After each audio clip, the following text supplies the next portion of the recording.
بس في الاخر الاستغناء وجع واحد، تقوم عليه وتبني عليه كمان. للاسف مشي وخد كل احساسي من الدنيا معايا وما بقتش حاسس باي حاجه. قربت ارتاح وانسى. لاحظت قبل كده 2 تعرضوا لنفس الخذلان، واحد منهم اتوجع شوية وكمل حياته، والتاني فضل سنين واقف عند نفس اللحظة. اقبل ان انا اتسبت، واقبل ان انا حسيت بالخذلان او بالفقد او بالغضب. انا ما عملتش حاجه وحشه، وشايف من الطرف محدش التاني فينا عامل حاجه وحشه. شوف احنا كلنا فين دلوقتي، كلنا مرميين جنب بعض بنواسي بعض كلنا. النهارده جايين بحلقه جديده هنتكلم فيها عن الاستغناء. الحلقه دي من اكتر الحلقات المهمه بالنسبه لي، لان الحلقه دي مش هكون طالع فيها لوحدي، انا معايا بعض من الاشخاص هيطلعوا في نص الفيديو. الحلقه دي من اهم الحلقات اللي ممكن اكون صورتها في حياتي تقريبا لحد دلوقتي. طيب، اول حاجه محتاجين نفهمها ما هو الاستغناء. خلينا نخترع قصه خياليه عشان نفهم معنى كلمه الاستغناء. دلوقتي احنا عندنا عندنا بطلين رئيسيين في القصه دي، عندنا لويس وعندنا جوليا مثلا. ما اعرفش ليه دول اللي جم في بالي. لويس قرر ان هو يعترف بحبه لجوليا، وجوليا من اعترفت هي كمان بحبها، وبداوا هما الاثنين في علاقه حميميه جميله جدا. قررت جوليا من بعد مثلا نقول 9 سنين من مده العلاقه، ودي مده كبيره قوي بصراحه، قررت جوليا دي ان هي تستغنى هنا بمعنى ايه؟ ان هي سكه سلامه واحد كبير قد كده اهو.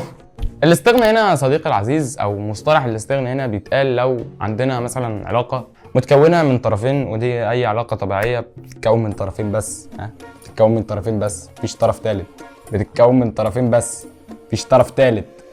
قرر طرف من اطراف العلاقه دي ان هو يمشي او يستغنى عن العلاقه دي، سكه سلامه واحد كبير قد كده اهو.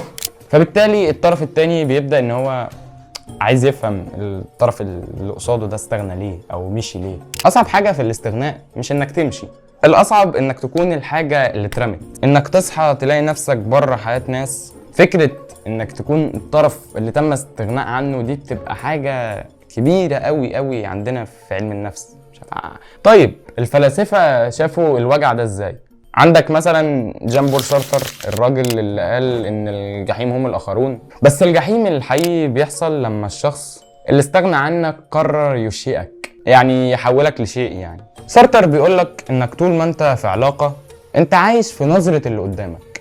لما بيستغنى عنك هو مش بس بيمشي، سكة سلامة واحد كبير قد كده اهو، هو بياخد الصورة اللي انت كنت شايف فيها نفسك، بيسيبك في فراغ كأنك فقدت وجودك، لان المراية اللي كنت بتشوف فيها روحك اتكسرت او ما بقتش عايزة تشوفك.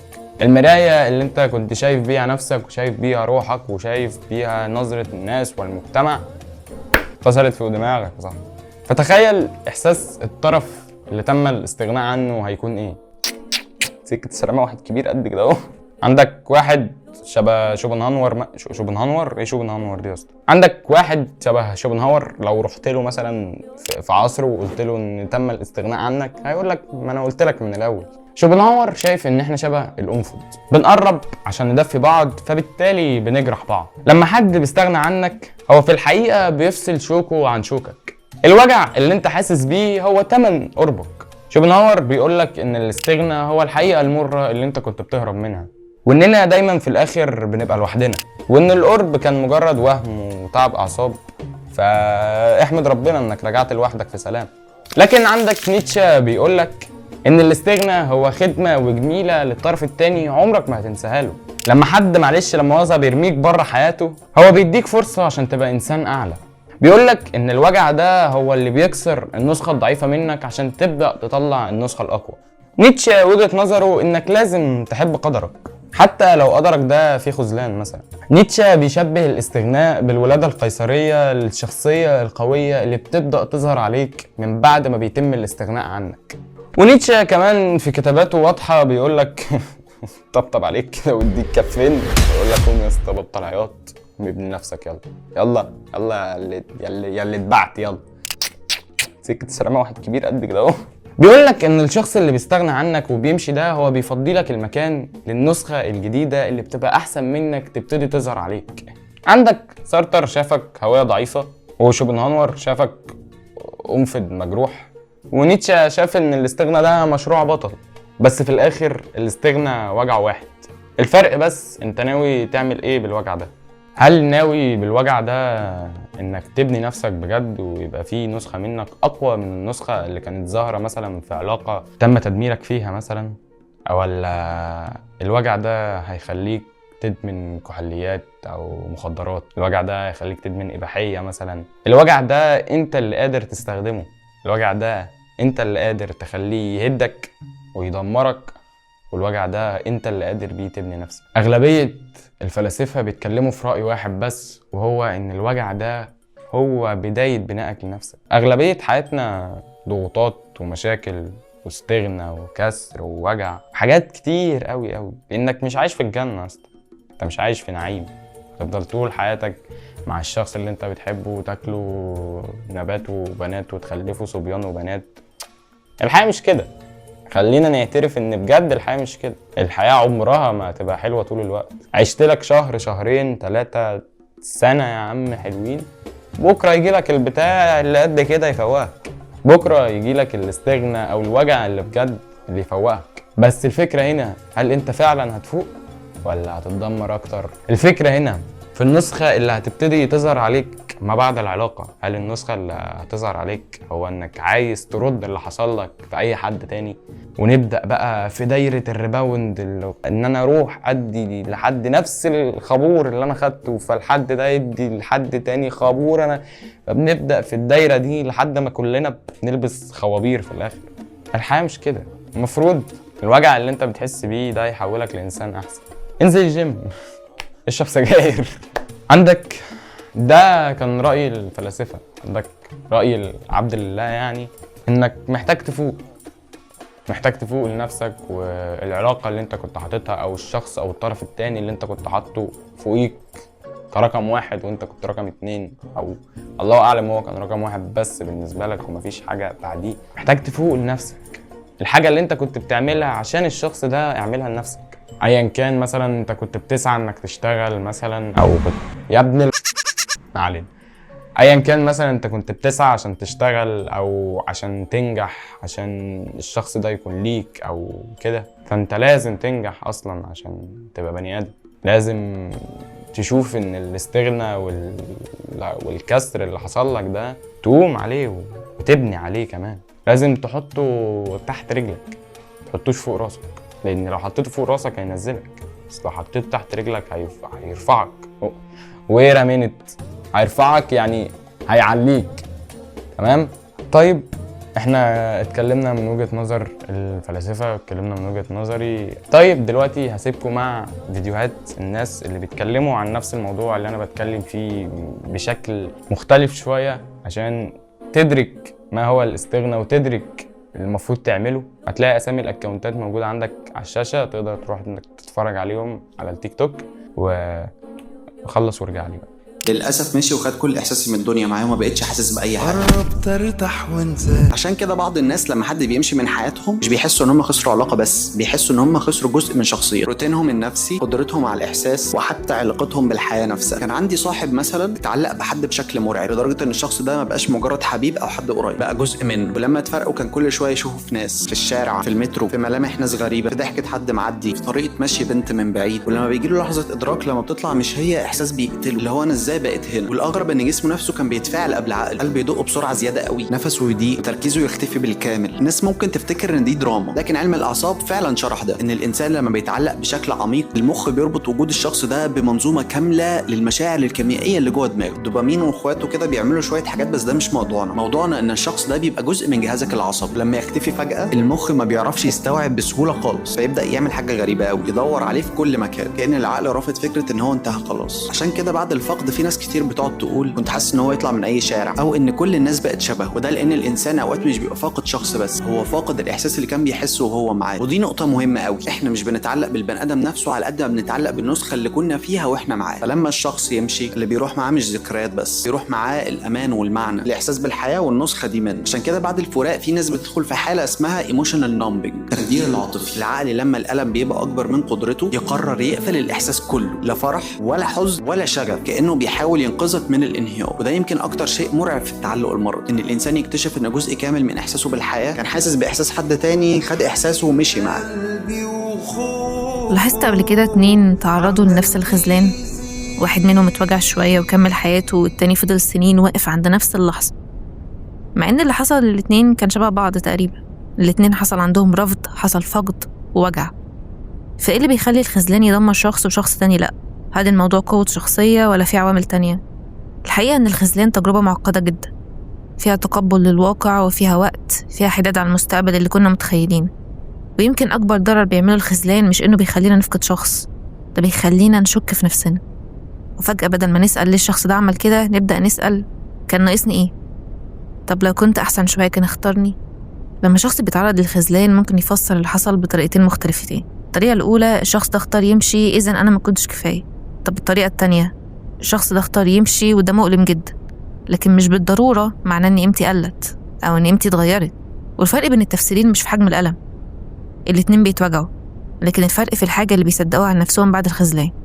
وهنا مهم نفرق بين حاجتين، الخذلان نفسه والمعنى اللي بنديه للخذلان ده، لأن أي تجربة مؤلمة غالبا بتتكون من جزئين. الجزء الأول هو اللي حصل، شخص اختار يمشي، وعد اتكسر، ثقة اتجرحت، علاقة انتهت، ده الواقع. أما الجزء التاني فهو المعنى. هل معنى اللي حصل إن أنا مش كفاية؟ طب معناه إني مكنتش أستحق الحب؟ طب المشكلة كانت فيا أنا؟ وهنا يبدأ دور الاستحقاقية. وهنا مش بتكلم عن الاستحقاقية بمعنى إن العالم مدين ليا بحاجة، لكن بتكلم عن إحساس الإنسان بقيمته الذاتية وقدرته إنه يفصل بين قيمته كشخص وبين قبول أو رفض الآخرين له. طبيعي الشخص اللي بيبني قيمته على اختيارات الناس له، غالبا أي رفض بيترجم جواه اللي هو أنا مش كفاية. أما الشخص اللي عنده إحساس أكثر استقرارا بقيمته الذاتية، هيحزن، هيتوجع، هيفتقد، لكن بيكون عنده قدرة أكبر إنه يقول اللي حصل مؤلم بس مش حكم على قيمتي. فالاستحقاقية مش هتمنع الخذلان، بس هتمنع إن الخذلان يتحول لحكم ضد نفسك. علي غانم، واحد من إحدى آراء الحلقة اليوم. علي معاه سابقة تجربة، وعلي تجربة؟ تجربتين بالظبط. معرفش. ايوه بالظبط، مش مهتم معرف. ماشي. وعلي صديق في الشغل. يلا. فالخذلان شيء صعب، تمام، محدش فينا يقدر ينكر الكلام ده، وصعب عليك كأنت خذلت او اتخذلت، وده الشيء لا بجد الموضوع صعب عليك كأنت خذلت. وبعدين بقت صعبة عليا. صعب عليك عشان انت لو بني ادم سوي نفسيا هيبقى الموضوع مؤذي نفسيا ليك اكتر من مؤذي للطرف الثاني، علشان انت على طول عايش في دوامة اللوم. ده انت لو سوي. فهو الموضوع مؤذي والموضوع مش سهل. بعد الاستغناء او بعد ما حد يستغنى عنك، الموضوع بيبقى صعب حته ان انت تتقبله. هتتقبله ازاي هتقبل فكره ان حد بلاش نسميها رماك، ممكن يكون هي رماك فعلا. الموضوع ده صعب ان هو حد يتقبله، وخصوصا في وقت قليل، وانت المفروض غصب عنك لازم تتقبل الموضوع وتعدي بيه، عشان لو ما تقبلتش حياتك هتقف. انت المفروض ان انت مطالب بيه ان انت حياتك ما تقفش. انت مش هتقف حياتك علشان شخص باعك، عشان شخص سابك ومشى. هتعمل ايه؟ هتفضل مستنيه؟ تفضل حاطط ايدك على خدك كده، ايه يا ترى هيجي امتى؟ يا ترى هيرجع؟ طب انا عملت ايه وانا ما عملتش ايه؟ ويدخل في دوامه الاوفر ثينكينج ودوامه الاسئله اللي ملهاش نهايه. انا عملت ايه وملهاش اجابات، او ان انت حتى لو جاوبت عليها مش هتبقى مرضيه. وحتى لو انت في يوم من الايام جيت واجهت الشخص ده والشخص جه يتكلم معاك، انت مش هتبقى مرضي. هو لو قال لك انا ابن 60 انت مش هتبقى مرضي. اللي هو انا استفدت ايه؟ خلاص يا عم انت بيك وعليك شخصيه زباله. انا استفدت ايه؟ انا خدت الخازوق اوريدي، والخازوق معلم. فالاستغناء صعب ومش سهل ان انت تتقبله، بس غصب عنك ان انت المفروض تتقبله، عشان لو ما تقبلتوش مش هتعيش. والله العظيم الحياه جميله وفي حاجات كتير قوي تتعاش. مين اللي هيعيش معاك الحياه دي؟ مين انت تقدر تقول لي ان اللي معاك دي هتكمل معاك حياتك اصلا ولا لا؟ انت واثق في حاجه؟ ليه لا؟ ليه انا ما عملتش حاجه وحشه، وشايف من الطرف الثاني محدش الثاني فينا عامل حاجه وحشه. شوف احنا كلنا فين دلوقتي، كلنا مرميين جنب بعض، بنواسي بعض كلنا. انت ما عملتش حاجه وحشه وانا ما عملتش حاجه وحشه.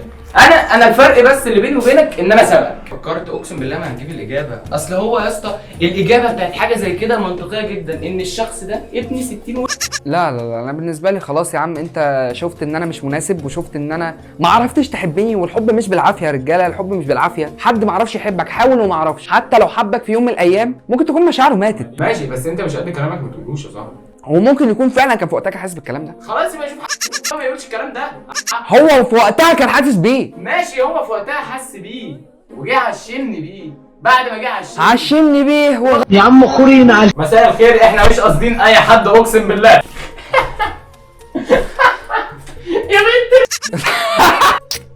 سكه السلامه واحد كبير قد كده اهو. كله بيطلع خسران. يا باشا انا خسرت بس وهي أنا خسرت. بس- خسرت راجل جدع. طيب دلوقتي عندنا اهم راي في الفيديو ده، وهو راي الطب النفسي. طيب هو اللي بيحصل ان الانسان لما بيتم الاستغناء عنه غالبا بيحصل له مشاعر اولية كده زي الخذلان، زي الفقد، زي الغضب. الفكرة كلها ان المشاعر دي بيبقى وراها فكرة بتقول ان انا ليه تم الاستغناء عني، وعلى حسب دماغك بتقولك ليه. الإجابة اللي دماغك بتقولها لك دي اللي بتعمل المشاعر بقى أيا كانت من اللي احنا قلناهم. طيب المشكلة بتبقى فين؟ المشكلة ان احنا بنشوف ان قيمتنا كبني ادمين، انا بشوف ان انا قيمتي كبني ادم هي ان انا تم الاستغناء عني، فكأن قيمتي اتربطت بان شخص تاني قرر انه ما يكملش معايا او ما يكونش موجود دلوقتي. مع انه الفكرة كلها ان هو مش شخص استغنى عني فانا ما استاهلش ان حد يفضل معايا، لا هو شخص استغنى بس هو عنده احتياج انه ما يبقاش موجود، هو عنده نظرة من ناحيته بتقول ان العلاقة دي ما تنفعش، هو ايا كان المبررات ولكن هي بتاعت حد تاني. انا اللي يشغلني واللي انا المفروض اقف عنده هو قيمتي انا الحقيقية فين. التعافي من فكرة الاستغناء بتحصل لما نبدأ نفكر من وجهة النظر دي، ما نفضلش واقفين عند وجهة نظر الضحية اللي تم الاستغناء عنها، لا بالعكس نتقبل الفكرة، نقبل ان احنا فعلا تم الاستغناء عننا، نقبل ان الشخص اللي احنا كنا معاه وكنا رابطين مشاعرنا او وجودنا او فترة معينة في حياتنا او مستقبلنا او ايا كان ربطناها بوجوده هو ما بقاش موجود، فانا محتاجة اقبل انه ما بقاش موجود، واقبل ان انا زعلان ان هو ما بقاش موجود او غضبان او ايا كانت مشاعري ناحيته ايه، واتعامل مع المشاعر دي وافصل تماما قيمتي انا كشخص بالقرار اللي هو خده. لما أبدأ أدرك إن أنا كبني آدم بني آدم كامل وعندي قيمة كبيرة حتى لو البني آدم ده مش موجود معايا أو حتى لو العلاقة دي مش موجودة، فهنا هبقى قادر أتعامل مع مشاعري وأفكاري واحتياجاتي أنا، والحقيقة إن دي الحاجة اللي أنا محتاجة أتعامل معاها.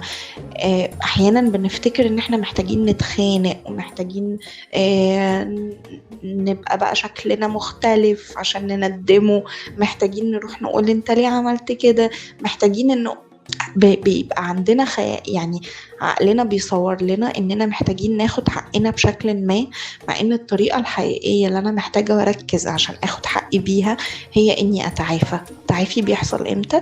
لما افصل قيمتي كبني ادم ومشاعري وافكاري عن الحاجة او الحدث اللي حصل معايا. ده يحصل ازاي؟ لما اقبلهم، اقبل ان انا اتسبت، واقبل ان انا حسيت بالخذلان او بالفقد او بالغضب، اقبل ان انا دلوقتي زعلان وحزين ومحتاجة اخد فترة الحزن بتاعتي، اتعامل مع مشاعري، افرغها، ادخل حاجات جديدة في حياتي،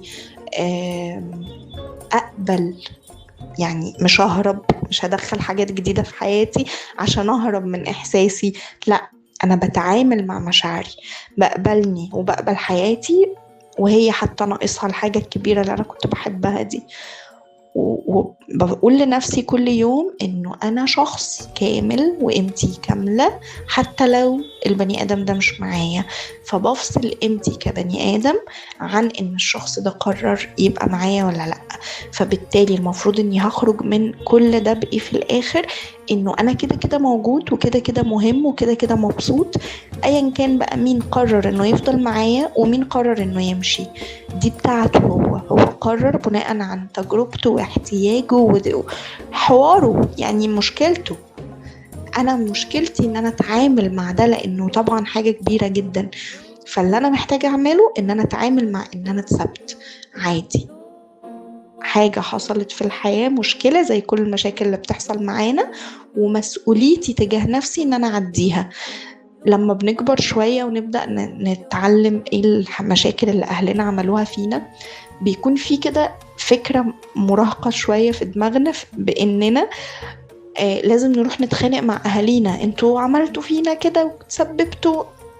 الحقيقة ان ده مش حقيقي خالص.